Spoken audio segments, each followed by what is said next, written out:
ये माना जा रहा है संजय कि बहुत बहुत अहम ये दलीलें पेश की जा रही हैं, एक दूसरे के बातों को तथ्यों के जरिए जो काटा जा रहा है, जो अपनी बातें रखी जा रही हैं, तो बहुत सबकी नजर और गंभीरता दिख रही है इस मामले में। जी हाँ, बिल्कुल। अब कुलदीप सेंगर की तरफ से सीनियर एडवोकेट सिद्धार्थ दवे और हरिहरन, ये दो सीनियर एडवोकेट्स हैं जो उनकी दलीलें रख रहे हैं। और सीजेआई ने उसमें ये भी कहा है उनकी दलीलों के साथ कि हाईकोर्ट ने जो प्रोसीडिंग की है, जो सुनवाई की है, वो ये पॉक्सो एक्ट के तहत उस पर क्या क्या कहा गया है वो बताएं। तो इस पर सीनियर एडवोकेट दवे और सीनियर एडवोकेट हरिहरन अपनी दलीलें रख रहे हैं। लेकिन संजय, कैसे नाटकीय घटनाक्रम अभी तक घटा है? क्योंकि हमने ये देखा कि पीड़ित परिवार पर भी हमले हुए, एक्सीडेंट भी हुआ, जान भी गई, और अभी तक शुरुआत से लेकर अभी तक कितने सवाल इस केस को लेकर उठे हैं कि लोगों की उत्सुकता इस केस के प्रति और ज्यादा बढ़ गई है, क्योंकि बहुत कुछ हुआ है डेवलपमेंट इस केस में शुरुआत से लेकर अभी तक। मामला ट्रांसफर हुआ लखनऊ से दिल्ली, ये सारी चीजें। जी हाँ, बिल्कुल। ये सारी चीजें जिस समय ये मामला हुआ उसके बाद हावी होने की बहुत सारी कोशिशें की गई। पीड़ित पक्ष अपने बचाव के लिए गुहार लगाता रहा। इसके बावजूद कुछ संदिग्ध स्थितियों में मर्डर हुए, जिसमें कुलदीप सेंगर तक भी उसकी आंच आई और कुलदीप सेंगर को 10 साल की सजा मिली, यानी पीड़िता के पिता की मौत के मामले में जो रहस्यमय परिस्थितियों में हुई। और ऐसे में कई बार हमले, इन पीड़ित पक्ष का कहना है कि उन पर कई बार हमले किए गए। ये सारी चीजें तब जाकर थमी हैं जब कुलदीप सेंगर जेल में गए। जेल में जाने के बावजूद चीजें चलती रहीं और पीड़ित परिवार को पूरी सुरक्षा मुहैया कराने का आदेश सुप्रीम कोर्ट ने दिया। सुप्रीम कोर्ट के आदेश के बाद सुरक्षा व्यवस्था मजबूत हुई है। लेकिन जिस तरह से उनके अब 6 साल बाद उनके रिहाई का यानी जमानत का आदेश दिया गया है, उसे लेकर पीड़ित परिवार का कहना है कि वो डरा हुआ है। उनके गवाहों को और तमाम लोगों को धमकाया जाएगा, प्रेशर में लिया जाएगा, प्रभाव और दबाव का इस्तेमाल किया जाएगा। लिहाजा ये उचित होगा न्याय के लिए कि सेंगर को फिलहाल जेल में ही रहने दिया जाए। जो उम्र कैद की सजा है उसे बिल्कुल स्ट्रिक्टली उस पर फॉलो किया जाए। और अभी तक जिस पूरे मामले में जो पुलिसिया कार्रवाई हुई, जो शुरुआती तौर पर जो प्रशासन की तरफ से कदम उठाए गए, एक दबाव की बात कही गई कि कुलदीप सिंह सेंगर दबाव रखते हैं, एक प्रेशर है और इस वजह से इस मामले में काफी कुछ बदलाव भी किया जा सकता है, तो ऐसे में सजा होनी चाहिए। और जैसा कि अभी आपने भी बताया कि जब जेल में गए तो ये पीड़िता के परिवार के साथ जो भी मामले सामने आ रहे थे उन पर कुछ पक्ष की रोक लगी। एक और बड़ी खबर आपको बता दें, सेंगर की जमानत पर सुप्रीम कोर्ट की तरफ से एक बड़ी टिप्पणी की गई है। सेंगर के वकील से सुप्रीम कोर्ट ने कहा स्टे पर बात करिए। आपके पास और क्या खबर आ रही है संजय? जी हाँ, बिल्कुल। सुप्रीम कोर्ट ने कहा कि हम जमानत पर रोक लगाने को इच्छुक हैं। आप हमारी इस इच्छा के प्रति आपके पास क्या सबूत हैं, क्या आपकी दलीलें हैं, वो हमारे सामने रखिए। हम चाहते हैं कि स्टे पर रोक लगाया जाए। आप बताइए आपकी दलीलें क्या हैं। तो अब मिस्टर दवे और मिस्टर हरिहरन, ये दोनों सीनियर एडवोकेट सेंगर की तरफ से दलीलें रख रहे हैं कि आखिर क्यों सजा पर जो हाईकोर्ट का ऑर्डर है उसको बरकरार रखने की जरूरत है। अब ये देखना दिलचस्प होगा कि दलील आगे तो बढ़ रही है, कोर्ट को कितना संतुष्ट कर पाते हैं या कोर्ट की टिप्पणी अपने ऑर्डर में भी परिलक्षित होती है, ये देखना दिलचस्प होगा। तो संजय, ये माना जाए जो निचली अदालत की तरफ से जो फैसला लिखा गया और फैसला लिखते हुए जिन बिंदुओं को फोकस किया गया, और हाईकोर्ट की तरफ से जब फैसला सुनाते हुए जिन बिंदुओं पर फोकस किया गया, अब उन दोनों को बहुत ध्यान से बारीकी से सुप्रीम कोर्ट देखेगा और दोनों पक्ष अपनी बात रख रहे हैं और फैसला सिर्फ इस पर कि स्टे देना है या नहीं देना उसके पक्ष में है कि नहीं।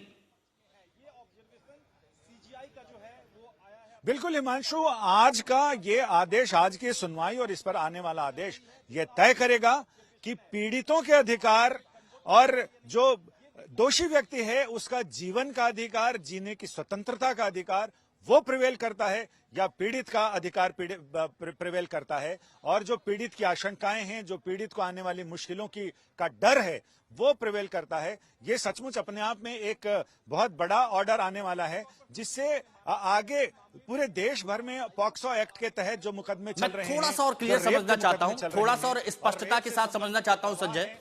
अभी एक जो आया कि हम फिलहाल स्टे देने के पक्ष में हैं, सुप्रीम कोर्ट की तरफ से कहा गया, इसके क्या मायने हैं? इसी के मायने समझा रहा हूं मैं इसी के मायने ये हैं कि कोर्ट ने ये साफ कह दिया है कि हम इस मामले में जमानत पर रोक लगाने के इच्छुक हैं।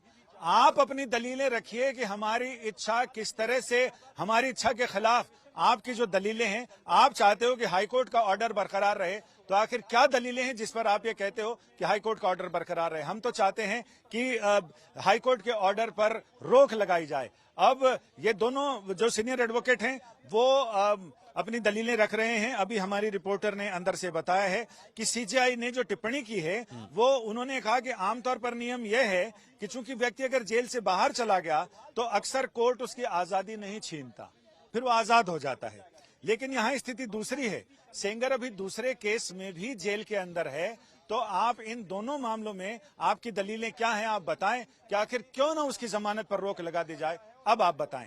तो कोर्ट ने गेंद सेंगर के पाले में डाल दी है और सेंगर के दोनों वकील अपनी तरफ से पूरी कोशिश कर रहे हैं कोर्ट को यह बताने की कि उसे जमानत पर जेल से बाहर आना कितना आवश्यक है और क्यों।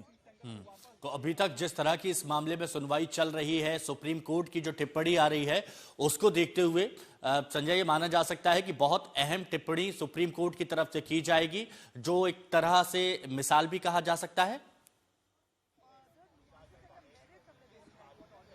जी हाँ, बिल्कुल। इसीलिए मैं कह रहा हूं कि आज की सुनवाई इतनी महत्वपूर्ण क्यों है। आज का यह आदेश ये तय करेगा कि देश भर में ऐसे ही अन्य मामले जो चल रहे हैं, जिसमें पॉक्सो के अंदर चल रहे मामले हैं, यानी नाबालिग के साथ बच्चों के जो यौन शोषण से निरोध उनको बचाने का जो एक्ट है, उसके तहत जो मामले चल रहे हैं, रेप के मामले चल रहे हैं 376 में, और इसके साथ ही जो रेप से संबंधित अगर परिजनों की या गवाहों की हत्या से संबंधित मामले चल रहे हैं, ये तीन बड़े बड़े बहुत ही गंभीर मामले हैं। तो इन पर अदालतों का रुख क्या होगा? सुप्रीम कोर्ट का ये आदेश तय करेगा कि देश भर में चलने वाले उन मामलों पर कैसा असर पड़ेगा। और चूंकि सीबीआई का कहना है कि अगर इसे छूट बरकरार रखी गई, राहत बरकरार रखी गई, हाईकोर्ट के आदेश को बरकरार रखा गया, तो पूरे देश में इस तरह के मामलों पर असर पड़ेगा, क्योंकि वो आपके ही इस आदेश की दुहाई देते हुए राहत की मांग करेंगे और राहत पा भी जाएंगे। इसमें कोई आश्चर्य नहीं है। तो ऐसे में फिर कानून का राज कहां रह जाएगा?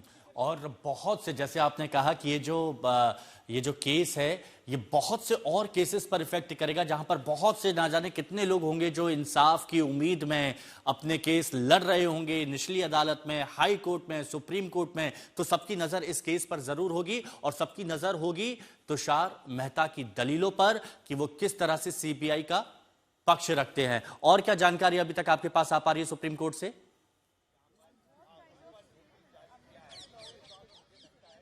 और जो जानकारी है, अभी ये दोनों वकील अपने हाईकोर्ट के आदेश के विभिन्न पहलुओं की बात कर रहे हैं और उन्होंने ये कहा है कि उनका काउंटर 2 वीक में वो फाइल करना चाहते हैं, लिहाजा इस मामले में उन्हें इजाजत दी जाए ताकि वो सीबीआई के जो अपील है, जो उनकी याचिका है, उस पर वो अपना जवाब दाखिल कर सकें। और सुप्रीम कोर्ट ने कहा है कि हमें ऐसा लगता है कि जो सब्सटेंशियल क्वेश्चन है कानून से संबंधित, तो वो बहुत सारे सवाल इसमें उठ खड़े होते हैं, यानी उस कानून से संबंधित, उस पर जो अमल किया गया, हाईकोर्ट का आदेश है, इन तमाम चीजों पर कई कानून के सवाल होते हैं। तो कोर्ट ने इस पर नोटिस जारी किया है और उसमें 2 हफ्ते का समय कुलदीप सेंगर के वकीलों को दिया है जवाब दाखिल करने के लिए। यानी अब इस मामले की सुनवाई 2026 में होगी, जनवरी के दूसरे हफ्ते में, मुझे ऐसा लग रहा है। बस अभी अगर हम लोग बातचीत जारी रखेंगे तो शायद तारीख भी सामने आ जाएगी कि कितने तारीख को इस मामले को अगली सुनवाई के लिए लगाया जा रहा है। उन्होंने कहा कि काउंटर फाइल किया जाना चाहिए और उसमें अब ये बेल कैंसिलेशन वाले मामले पे 4 हफ्ते बाद सुनवाई होगी। तो ऐसे में उम्मीद कर रहे हैं कि अब ये मामला फरवरी में जा सकता है, क्योंकि कन्विक्ट को सेंटेंस अलग अलग मामलों में किया गया है, इसलिए एक दूसरे केस में वो कस्टडी में है, लिहाजा अभी बहुत जल्दी नहीं है। और एचसी ऑर्डर को सुप्रीम कोर्ट ने स्टे कर दिया है। हाई कोर्ट का ऑर्डर स्टे है, यानी चूंकि दूसरे मामले में भी वो जेल में बंद है, लिहाजा पहले मामले में दी गई राहत को कोर्ट ने स्टे कर दिया है, स्टे ग्रांट कर दिया है। और इसके साथ ही सेंगर, अब यह तय हो गया है कि सुप्रीम कोर्ट का फैसला आने तक सेंगर को रिलीज नहीं किया जा सकता है। तो जाहिर है कि जब इस पर स्टे होने के बाद हाई कोर्ट भी अब इस मामले में सुनवाई नहीं करेगा।